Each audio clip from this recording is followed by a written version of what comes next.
Avec la période de confinement, les élèves ont parfois été en difficulté pour suivre leur parcours scolaire. Mais pour limiter les risques de décrochage, le conseil départemental de l'Essonne souhaite continuer à développer le numérique dans les collèges. Pour en parler avec nous, je reçois aujourd'hui Jérôme Béranger, président délégué à l'éducation au collège et à l'accès au savoir. Bonjour, Bonjour. bienvenue sur Sensation. Alors pour cette nouvelle rentrée scolaire, vous avez exposé aux côtés de François Durovray, président du conseil départemental, vos priorités. Quelles sont-elles ? Bien entendu, après la période de crise que nous avons vécue en mars, avril, mai, il a fallu préparer nos établissements à cette reprise et faire en sorte que toutes les mesures sanitaires soient appliquées dès le mois de septembre. Donc il a fallu bien entendu appliquer le protocole national et bien entendu mettre des moyens supplémentaires pour qu'il soit respecté. Globalement, ça s'est plutôt bien passé à l'échelle de nos 100 collèges du département. Il a fallu ici ou là adapter et apporter des renforts en moyens humains pour respecter ce protocole sanitaire. Alors après les annonces du gouvernement le 20 août dernier, vous avez offert 5 masques en tissu aux collégiens de l'Essonne. Vous avez également équipé des collèges en gel hydroalcoolique, des masques et visières aux enseignants. Au-delà des recommandations du gouvernement, est-ce que c'était important d'assurer la sécurité des élèves et des équipes pédagogiques ? Alors je le disais effectivement, notre objectif numéro 1, c'était que cette rentrée se passe bien et en respectant le protocole. Donc effectivement, nous avons consacré 1 million d'euros à l'achat de masques pour les collégiens essonniens. Nous avons également doté en gel hydroalcoolique et une mesure forte, c'est que nous augmentons cette année les dotations que nous versons au collège, près d'1 million d'euros pour les 100 collèges de l'Essonne, afin de les doter de moyens financiers supplémentaires pour équiper effectivement et acheter tout ce matériel nécessaire au bon fonctionnement des établissements. Donc c'était un désir de votre part de justement augmenter cette donation en fait au collège pour qu'ils puissent se rééquiper par la suite et continuer à assurer cette sécurité. Bien sûr, parce qu'on sait que le renouvellement de ces produits est nécessaire, qu'on est a priori dans cette crise pour un petit moment et il faut que tous ces produits soient disponibles dans les établissements. En mars dernier, de nombreux élèves se sont retrouvés confinés et sans possibilité d'assurer les cours à distance, manque de connexion ou tout simplement car ils n'avaient pas d'ordinateur à disposition. Est-ce que ça a creusé un peu plus, selon vous, le fossé entre les élèves et les difficultés qu'ils peuvent rencontrer à l'école ? Alors il y a pu y avoir un certain nombre effectivement de difficultés, mais la chance que nous avons eue au moment de cette crise, c'est que nous disposions dans chaque collège de l'Essonne de 200 tablettes connectables au Wi-Fi et nous avons pu, pour les élèves qui n'avaient pas de connexion chez eux, pas d'ordinateur, nous avons pu leur prêter ces tablettes et ça a permis de résoudre un certain nombre de difficultés et de lutter contre la fracture numérique. Alors le confinement a mis en avant le besoin d'une continuité pédagogique à la maison. Quels sont vos projets justement pour assurer cette continuité pédagogique ? Alors effectivement, cette crise a mis en exergue et a accentué la fracture numérique, même si nous avions des moyens pour essayer d'y remédier. Et donc avec le président du conseil départemental, François Durovray, nous avons pris la décision d'investir massivement dans le numérique dans les collèges et effectivement de mettre à disposition de chaque collégien essonnien à son entrée en 6e d'un PC portable offert par le département. On va en revenir justement juste après. 25 000 tablettes numériques sont à disposition des familles de l'Essonne. Dans quelles conditions ces tablettes peuvent être utilisées ? Alors le projet initial, nous avions 200 tablettes effectivement par collège, utilisables en classe avec les enseignants et nous les avons débloquées, déverrouillées pour que les collégiens qui n'avaient pas de moyens numériques à domicile puissent les emporter chez eux. Ces tablettes d'ailleurs nous ont rendu service pour les collégiens, mais aussi dans les EHPAD où on a pu maintenir le lien entre certaines familles et les résidents des EHPAD en maintenant le lien et notamment via la vidéo possible sur ces tablettes. Et toujours dans ce développement du numérique à des fins pédagogiques, vous expérimentez cette année une mesure exceptionnelle visant à équiper les élèves de 6e et les enseignants d'un ordinateur portable. Vous nous en avez un petit peu parlé il y a un instant. Expliquez-nous plus concrètement ce projet. Alors effectivement, cette année, la crise du Covid d'ailleurs nous a fait nous lancer un peu plus tôt parce que les fameuses tablettes que nous évoquons depuis tout à l'heure, on les a dans les collèges depuis 4 ans et il était nécessaire de réfléchir à un nouveau dispositif.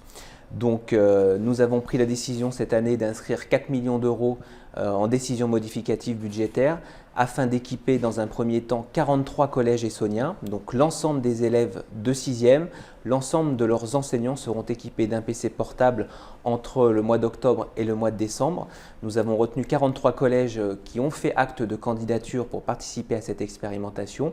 Et donc dès l'année prochaine, l'ensemble des 100 collèges, l'ensemble des collégiens entrant en 6e 6e auront un ordinateur offert par le conseil départemental. Donc là, si c'est positif, de toute façon, vous allez le développer plus largement dans le département? Alors bien entendu, nous serons en attente des différents retours des collèges, retours des enseignants, voir comment tout se déploie, comment tous ces ordinateurs rendent service aux collégiens, rendent service aux professeurs, puisque vous l'avez parfaitement dit, nous allons équiper l'ensemble des enseignants. Nous n'avions pas obligation de le faire, mais nous le faisons. Et donc je n'imagine pas que cette mesure ne puisse pas donner satisfaction. En tout cas, les équipes du conseil départemental que je salue, qui se sont investies fortement sur ce projet, feront tout pour que ce déploiement soit une réussite pour nos collégiens essonniens. Et combien de temps les élèves vont-ils garder cet ordinateur? Alors l'ordinateur sera remis donc dans une housse équipée de la maintenance à distance. Le collégien se verra remettre ce PC donc à l'entrée en 6e, le gardera sur l'ensemble de sa scolarité au collège, donc 6e, 5e, 4e, 3e.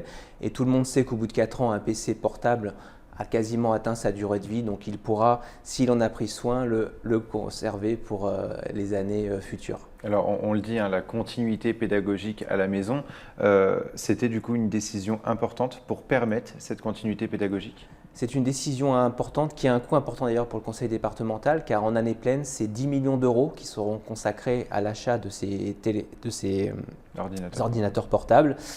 Donc c'est une décision importante mais utile, je pense, pour nos collégiens. Depuis plusieurs années, justement, on voit le numérique s'installer petit à petit dans les collèges, notamment dans les lycées. Les lycées, c'est un peu plus fréquent parce qu'on est adolescent, on a nos ordinateurs, nos propres ordinateurs portables. Là, dans les collèges, c'est un peu moins fréquent. Vous avez justement décidé d'expérimenter ça et de les développer dans les collèges. Cette continuité pédagogique est essentielle aujourd'hui, même avec ce qu'on a vécu, du coup, avec une période de confinement? Alors, il y a la période que nous avons vécue qui a montré l'attrait effectivement de l'outil numérique, mais je crois que nos collégiens sont déjà habitués. Nous avions des collèges en Essonne très bien équipés en ordinateurs classiques avec des salles dédiées. Donc c'est un moyen complémentaire, je crois, pour pouvoir poursuivre son travail à la maison, pour pouvoir rendre des devoirs écrits. Certains professeurs utilisent notamment des applications, donc ça leur permettra de faire cela à la maison. Et puis je pense qu'il y a un intérêt aussi sur la quantité de papier utilisé, donc une mesure écologique.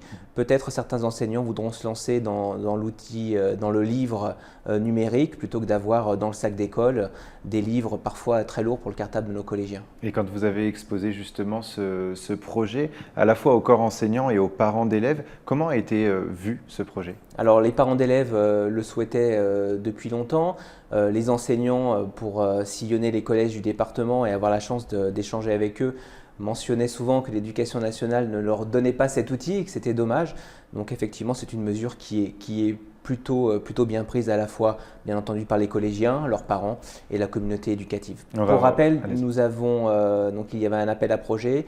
Nous avons 63 collèges qui ont postulé dès la première année.